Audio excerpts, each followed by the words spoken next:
Good afternoon, my fellow Americans.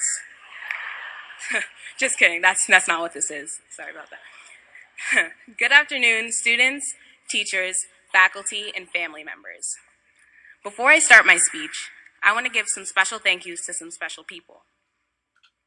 To my family, thank you so much for loving me unconditionally. To my parents, I love you both more than words can explain, and I don't know who I would be without you two. To my friends, I'd like to say thank you for making my high school experience worth remembering. Squad. Sam and Sabrina, thank you so much for being part of the original three. Being able to confide in you guys in a dark time meant so much, and there's a lot more sun out here. To the first member of the OG3, Kier, sometimes referred to as Kara, I couldn't ask for a better person to call my best friend over the last 12 years. Also, shout out to all of my teachers for simply putting up with me and teaching me life lessons I'll remember way longer than I'll remember when the Byzantine Empire fell. Shout out to all of my coaches and teammates, especially the Fab Five, for making high school sports such a memorable part of my life. And last, but certainly least, shout out to my alarm clock, because you tried, you really did. So when I first started West Boca, I never thought I'd be standing up here today. Not because I thought I wasn't going to make a speech, but because I was so seriously convinced the world was going to end in 2012. In narrowly surviving that near-death experience, it dawned on me that life is all about journeys. Journeys whose endings mark the beginnings of all new journeys. Today, as we celebrate the end of the class of 2015's high school journey, we also celebrate the beginning of a completely new journey. What's great about all of our next journeys is that they're all unique. In the class of 2015, we have students going to Tallahassee, Gainesville, Orlando, and many other cities throughout Florida. We have students venturing off to new grounds in states like Georgia, New York, and Ohio, just to name a few.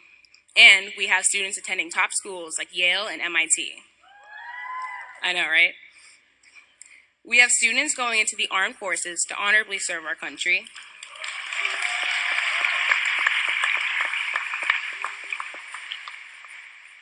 And even two students who have already started their own companies, Sims Kicks and Disruptive Youth. Shout out for shout out. Looking back, I see a lot of the journeys the class of 2015 took together.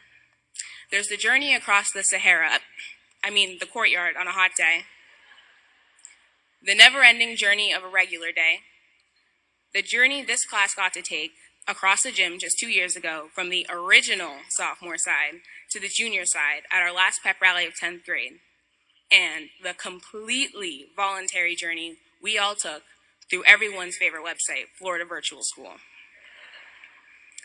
One of my biggest worries about giving a speech today was how I was going to naturally work in taking a sip of water.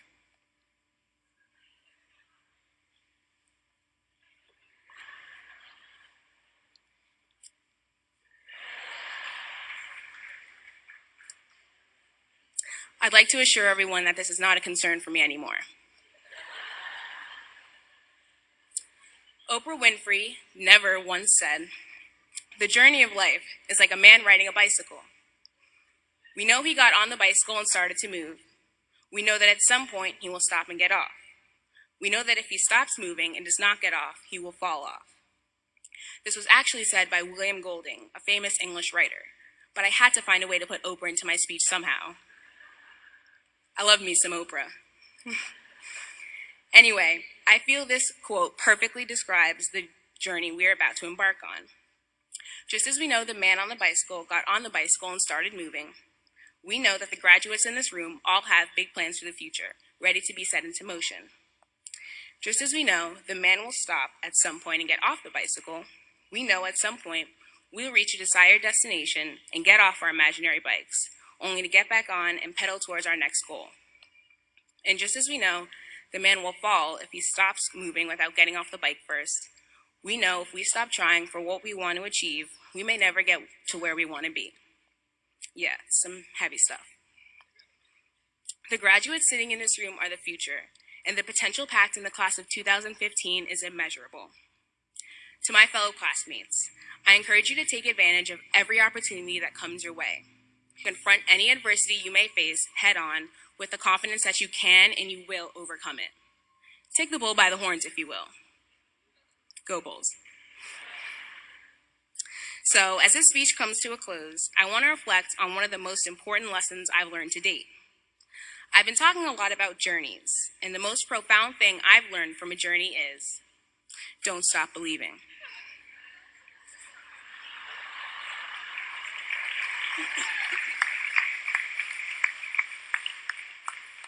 I know that some will win and some will lose, but I know for a fact that the class of 2015 wasn't born to sing the blues. Congratulations, class of 2015. We made it.